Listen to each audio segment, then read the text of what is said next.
wondering, you're traveling the world. How is it to travel around and no matter where you go, everybody knows the brand Apple? It must be like it's great. I'm kind of honored. It's something that we always hoped that we would be a big company, well-known worldwide, and we kind of felt we did. We felt we had a great product, but it exceeded what we could have thought of back then. Remember, when we started Apple, the amount of memory to hold a song cost about $1 million. So you can't envision everything. So basically, how would you describe the world we live in right now, Steve, when it comes to disruption? The world right now is, everywhere I go, everyone acknowledges it's changing faster than it ever has in our life. When I was young, I was told about a lot of change from the prior generations that we'd gone through, but I'll tell you, it was slow change for a long, long time. And now with the digital revolution and the cell phones and the mobile internet and the high bandwidth, everything that was unimaginable so long ago, that's what's disruptive about it, is people who are still alive grew up with one way of doing things, of getting through life, of doing the things you want to do, and now it's a whole different way you do it. And even a computer geek like myself used to understand everything computers could do. Nowadays, any geek is somebody who can actually just use their phone and use all the apps right. And my grandmother can do it better than me almost. Earlier today, we had a presentation where we just touched a bit upon AI. And I know when we speak about AI, you and Steve Hawkins and Elon Musk you're among those who have raised concern about artificial intelligence and the way it could change our lives. This presents opportunities, but also threats in somehow. How should we embrace artificial intelligence, in your opinion? I was raising concerns about artificial intelligence actually a couple of years before the others on stage over and over, but I always like to explain my reasoning. And my reasoning was that computers to computers do all the financial transactions of the world because a slow human costs money. What if the computers replaced our brains like they're replacing knowledge of the world? The knowledge is out there on the internet. You do a Google search and you get more than you get from a bright person's brain. What if they replace the smart people that run companies? What if a company opens up across the street from Apple and uses no slow humans? Keeps the slow humans out of the loop and only has machines? Will they perform better economically? Oh my gosh, what that would mean is economics always wins. But then I backed off and decided that really won't happen, that we are totally in control of what devices we're making today. At the point of singularity, theoretically, the machines have independent thought, and they can think for themselves, and they can program for themselves and choose what they're going to do and make themselves better. But they're still going to need a lot of things like replicating their species, which involves humans, from machines that dig ores in the quarries and things like that. They're never going to really take over the world. I did come around to a more positive thinking. Moore's law is going to keep them from getting ultimately smart in a lot of ways that humans are smart, especially in the ways that you know other humans and you know the needs of other humans and how they'll respond to products that you make. They won't get that smart, but also, you know what? We're going to grow up as friends, as a partnership. Humans are the gods creating them anyway. And if they ever got to that point of really thinking for themselves and having consciousness, they would say humans are our best friends, and we have been created to take care of all the human needs. That's our prime directive. And that won't go away quickly. That'll maybe stay forever and ever and millennia.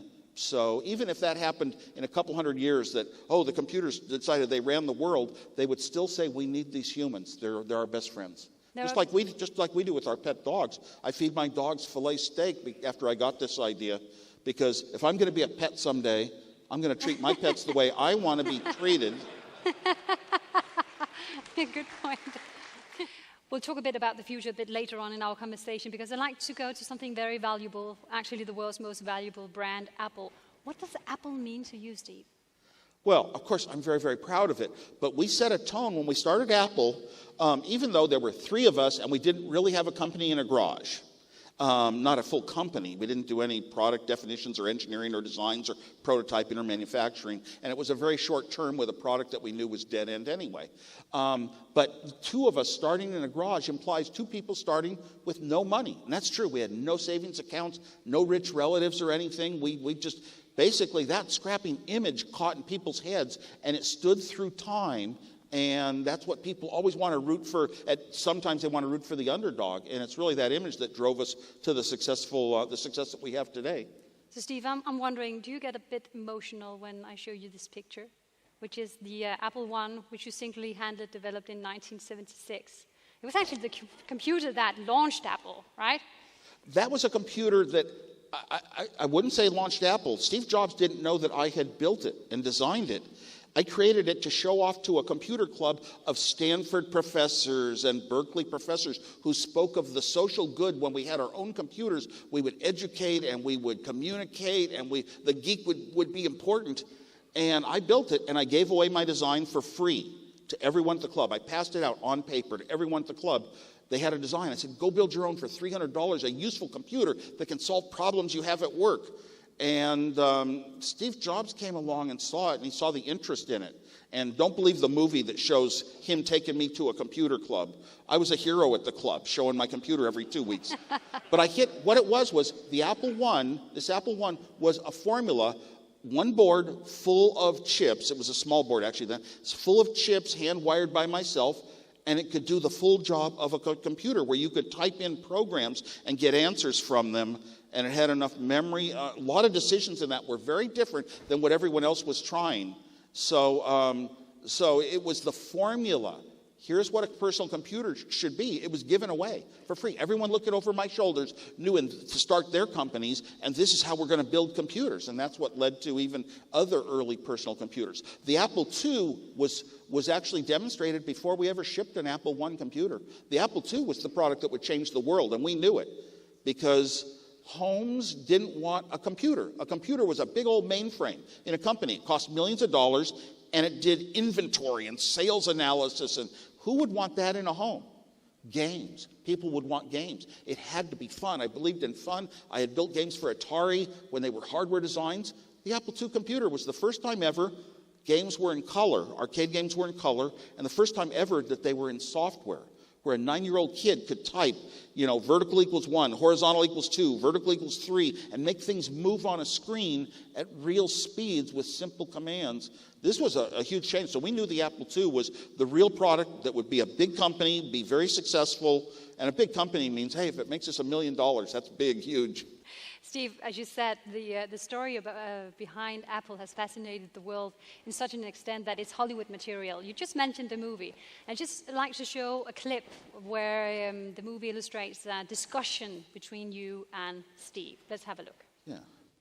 I'm sorry to be blunt, but that happens to be the truth. The Lisa was a failure. The Macintosh was a failure. I don't like talking like this, but I am tired of being Ringo when I know I was John. Everybody loves Ringo. And I'm tired of being patronized by you. You think John became John by winning a raffle, Woz? You think he tricked somebody or hit George Harrison over the head? He was John because he was John. He was John because he wrote Ticket to Ride. And I wrote the Apple II. Everybody, I want to clear Nobody the auditorium. moves! You made a beautiful board, which, by the way, you're willing to give out for free, so don't tell me how you built Apple. If it weren't for me, you'd be the easiest day at Homestead High School. These people live and die by your praise. So here's your chance. Acknowledge that something good happened that you weren't in the room for. No. Steve.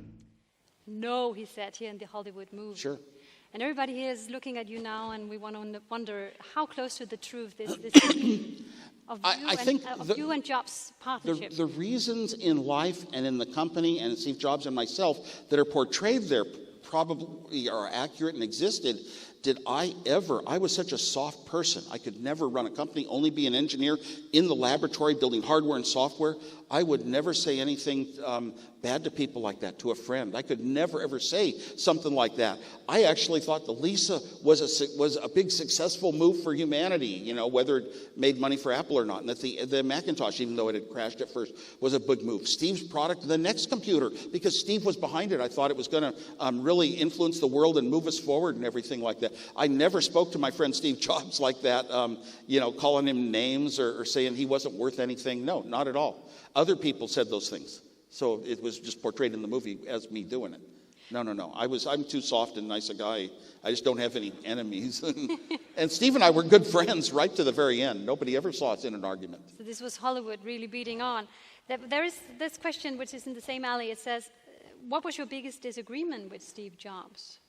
Well, we had I wasn't a person to disagree. When we were going to produce the Apple II computer, it could have 8 slots for other people, outsiders, to add things onto the computer. Steve said you only need 2 slots, a modem and a printer, because he had only worked once on a computer terminal. He'd never been near computers. He didn't understand them. He didn't know the hardware or the software in them. And he had worked on a computer where you typed in on a teletype, and it was a printer, and it went over, your data went over a modem to a time-sharing computer. And that's all he knew about. And I just said to him, well, if you want 2 slots, go get another computer. My way or the highway, because I owned it all. I had developed the whole computer myself. It was just my ownership, the Apple II computer. So, Steve, I'd just like to go back to you and Jobs' relationship. As you said, this was exaggerated. I'm just thinking, Steve Jobs, he was kind of a myth, and he became, a bit of a guru for many people. But he's been called everything from a tyrant to a genius. How did you see him? Those are all very correct. Now, Steve was not like a good student in academics. And a genius, though, was believing in himself, largely. Believing that he had ways of thinking that could be made into reality. And a lot of times, his limitations of knowledge of what computers were led us to the world that we have to this day. And that was it's a type of genius. It's hard to say, but once he got in control, he had ways of making sure every little detail of a product was right. He showed the Macintosh to Bill Gates, but he didn't show the iPhone to Bill Gates. And he made every little detail was right. Every time Steve came up with an idea in the company, change things just slightly, change a color. In the end, I always sat there and said, he's actually right. It's a tiny, tiny bit, unseen by most people, but it's a tiny bit better the way Steve does it, so he's the smartest man in the room. As far as being a tyrant, it wasn't so much that he was a tyrant. It was things that you never see on YouTube. It was how he dealt with other people nastily ways, and just, fire somebody for no reason and do things that you'd say, how could a human being ever do that? Why does he doesn't have to be that way. A lot of us that were close to him saw those things. Some of them were portrayed in this movie, a little tiny bit of it. But there was an awful lot of that, and I would never raise a kid to be that way. I don't know how it happened. But how do you think he treated you and your friendship? Treated me wonderfully. Steve always respected good engineers in the company, people that had ideas, that created things, that really did good work for them, and he treated me the same way. He could even ask me questions over a phone, and I'd have a really sloppy, dumb answer, and he would just jump on somebody else and say, that's a bunch of crap. He wouldn't do that to me. He treats you with respect if you're in a certain category. Plus, like I said, I was always nice to him. I never said anything bad or nasty to him. There were, a couple incidences where he did things, but not me. There's someone here who actually want to know, what is actually your connection to Apple today? My connection to Apple is I am the person who's been on the payroll every single week since we started the company. To this day, I'm the only person, and I get a small token salary, and Apple won't fire me. But I don't have any official ongoing work inside of Apple. I speak to the company. I'm loyal to the company, but I'm also very honest on stage. Honesty overrides any of that. So I will answer every question, and I'll answer every question honestly. I will praise things in competitors' products, and I will sometimes cut Apple's something they did down, usually if they changed something or took away something that I love to use.